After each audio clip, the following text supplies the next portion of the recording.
Akka jaa tarkaanfii fudhadhaa. Murteesse nam tokko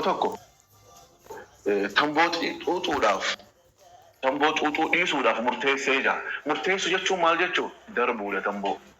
Yoo ammarraa eegale.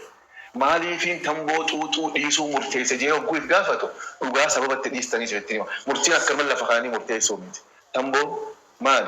Araada hamanat taati. Hafuura kiyyaa ajaa'u. Hidhiitiyyaa tuutu ajaa'u.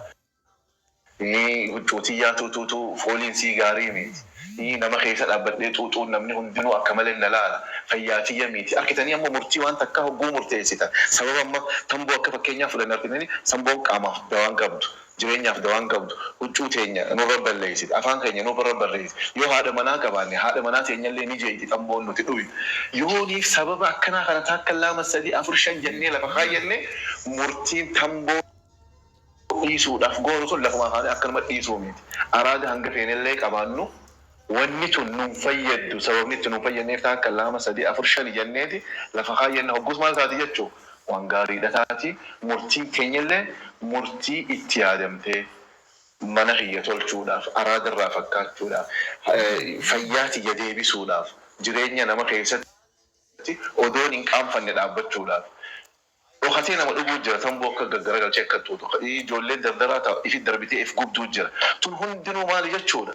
Murtii akkaan gara qabne isa duraan araadaa murteessine san deebisnee jijjiiraa. Amma murtiin namni gartee tamboo dhaabuuf murteesse tokko murtii ajaa'ibaa murteessa jechuudha. Tan isa fayyaddu, tan hawaasa isaa fayyaddu, tan fayyaa isaa fayyaddu, tan maatii isaa fayyaddu, tan biyyallee fayyaddu jechuudha. Hogguu waan takka murteessuu qofaa miti maaliifii murteessaas bira kaayaa murtii keessatti jechuudha. Egaa qaceelloon murteessan booda if duuba deebiin hin jirtu tarkaanfii eegaltan jechuudha. Hogguu fakkeenya akkuma tamboo sanitti hin deebi'e maaliif waan nama hunda barsiisaa jeeti. Hogguuniif murtii san cabsuudhaaf yaada lafa kaayee cabsuudhaaf deeme tamboo san akka fuudhalle fayyaatiyya miti. Lakki maatii kiyya miti. Lakki namni nuu maal naan jaa.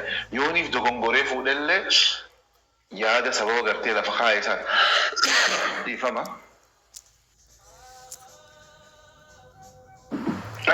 Tooni ol kaasee beektee bakka tana isinitti himuuf waan hin jeefi hancofti tiyyana fiitee dhiifama naa godhaa.